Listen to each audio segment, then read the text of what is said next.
โอเค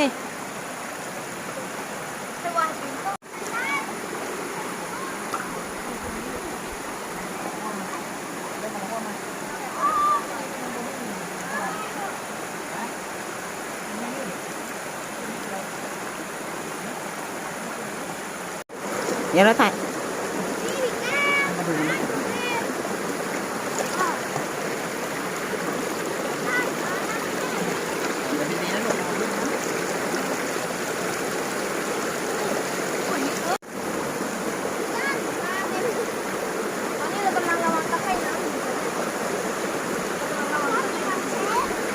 เดินแบบเอาเท้ากดเอาปลายเท้ากดพื้นนะจะได้ไม่ลื่น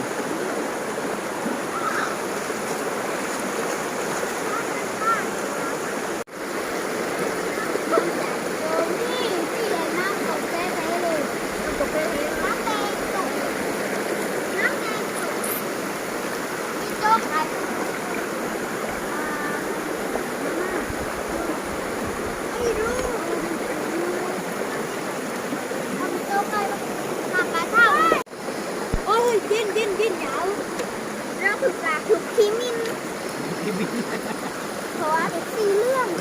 เด็ดเดียววุ่นวายขนาดนั้น ที่ไม่ เพราะสาธุทีมสาโรนันนั่นมันยังไม่เปียก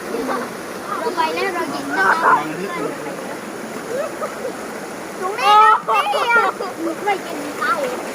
เราไม่กินเพราะเราโดนมานะ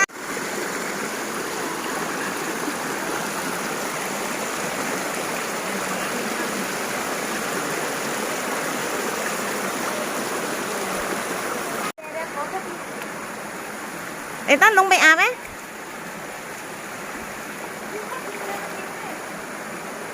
ไม่เย็น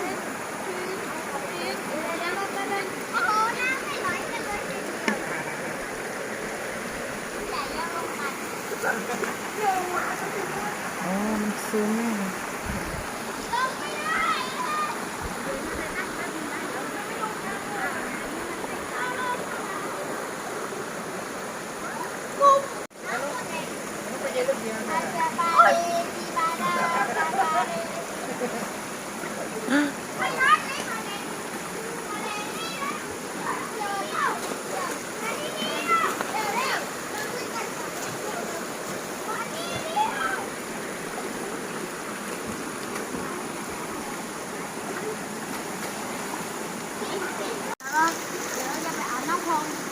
ไม่ไปอาบบ่อน้ำร้อนที่อุ่นๆเย็นไปอาบบ่อน้ำร้อนก่อนดีกว่าเย็นเราอยากเข้าเลยนี่เราก็จะได้ทอด หิวข้าวเลยไปนั่นรีบไปบ่อน้ำร้อน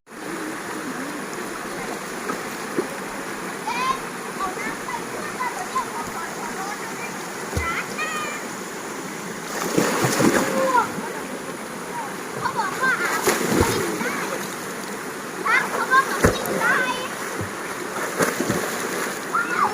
มันเลยเปิดบ่อน้ำเข้ากันเนาะเด็กเพื่อนเลยเปิดบ่อน้ำเข้ากันเด็กเพื่อนเลยเปิดบ่อน้ำเข้ากัน ไปเนี่ยเล่นตรงนี้ได้เลย